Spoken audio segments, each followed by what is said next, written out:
लायक है, बड़ा शॉकिंग है जी। हमारे लोग बाहर से आते हैं यहाँ घूमने फिरने के लिए और अच्छा वक्त गुजारने के लिए, इस तरह उन पे अटैक करना ये बुज़दिलाना हरकत है और इसकी जितना भी मजम्मत की जाए वो कम है। मगर साथ ही सरकार को देखना चाहिए इतनी सिक्योरिटी होने के बावजूद, हर नाके पे आर्मी, हर नाके पे पुलिस होने के बावजूद ये हादसा कैसा हुआ। क्योंकि जम्मू कश्मीर की हिस्ट्री रही है यहाँ अक्सर और बेशतर जो है कभी मिलिटेंट्स ने जो इस किस्म के अटैक्स टूरिस्ट पे नहीं होते थे जी।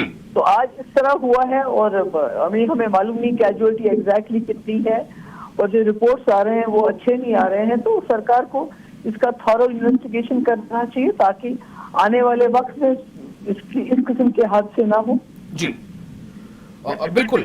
लेकिन एक सवाल यहाँ पर यह भी हो रहा है, जैसा आपने खुद अभी जिक्र किया कि सयाहों को दहशतगर्द जो है वो निशाना, मतलब बहुत कम ही ऐसे वाकयात हुए हैं, लेकिन अगर एक ऐसे मौके पर हो रहे हैं ये वाकयात या हुए हैं आज, तो इसके पीछे क्या मतलब क्यों ऐसा हुआ होगा? अगर आप जानना चाहें कि ऐसा कैसे हो सकता है, दहशतगर्द ऐसा उन्होंने इसको कैसे निशाना बनाया?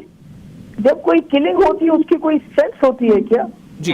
किलिंग्स आर ऑलवेज सेंसलेस, चाहे कोई भी किलिंग करता है उसके पीछे तो कोई वो नहीं होता है, कोई दानिशमंद सोच समझ के नहीं करता है। किलिंग्स आर सेंसलेस किलिंग्स, ये कभी भी हो सकती है। मगर क्या हमारी तैयारी है, हमारे इतना सिक्योरिटी होने के बावजूद ऐसा क्यों किया, क्यों हुआ, ये देखने की जरूरत है, इसको इन्वेस्टिगेट करने की जरूरत है। एलजी मनोज सिन्हा साहब का पोस्ट है, एक्स पे उन्होंने ट्वीट किया, उन्होंने कहा है कि ये निंदा करते हैं, वो भी उन्होंने कहा, लेकिन जो उनको जो है अंजाम तक पहुंचाया जाएगा, सेना लगी हुई है, पुलिस लगी हुई है। तो आप जो सवाल उठा रहे हैं कि इतना तैयारी के बावजूद आखिर ऐसा हो कैसे जाता है, इसको देखा जाना चाहिए। ऐसा नहीं होना चाहिए कि इतनी सिक्योरिटी है कि लोगों को गाड़ियां रास्ते में जब कॉन्वॉय चलती है तो घंटों लोगों को रोका जाता है, सिविलियन पास नहीं हो सकते हैं। अभी यात्रा है कि उसमें भी इतनी स्ट्रिक्ट होती है कि स्कूल के बच्चों को स्कूल बसेस को नहीं जाने दिया, ऐसी सिक्योरिटी होती है। तो जब आप इतनी सिक्योरिटी का इंतजाम करते हैं तो फिर तो ऐसे हादसे नहीं होने चाहिए। बिल्कुल। आपका जो सवाल है वो हमें यहाँ पे हमारे जो नाज़रीन है वो सुन रहे हैं कि आखिर ये कैसे हो गया। एक सवाल यहाँ पर यह भी होगा कि क्या आप देखती हैं इसके असर के तौर पर जो हुआ है, चूंकि देखिए जब भी हमारे जो रिपोर्टर्स भी फील्ड में जाते हैं वो तमाम सयाह ये कहते हैं कि यहाँ के लोग बहुत काइंड हैं, दे आर वेरी लवली, वो पसंद करते हैं, खुश होते हैं। क्या इसका असर पड़ेगा उन सयाहों पर जब वो सुनेंगे कि इस तरह की बात वहां ऐसा हुआ है, सयाहों पर को निशाना बनाया गया?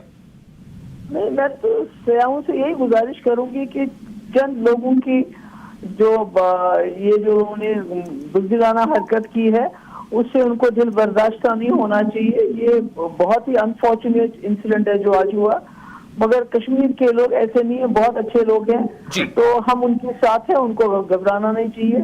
इस वक्त हम उनकी फैमिलीज के साथ हैं जिनके लोग इसमें मारे गए और आगे देखना है। कश्मीर कहते हैं हमारा है, तो फिर ये कुछ कभी कभी कुछ ऐसा भी होता है, हम लोग भी बर्दाश्त कर रहे हैं इतने सालों से। एक मैं एक बार आपके सामने बस एक सूरत हाल रखना चाहता हूं, आप उस पर आप कुछ अगर कहना चाहें तो यू आर वेलकम। जेडी वांस और उनकी फैमिली हिंदुस्तान आई हुई है और दूसरी तरफ यहाँ एक लंबे अरसे के बाद ये देखा जा रहा है कि टूरिस्ट को निशाना बनाया गया है। क्या आप इसमें कोई रिलेशन देखती हैं?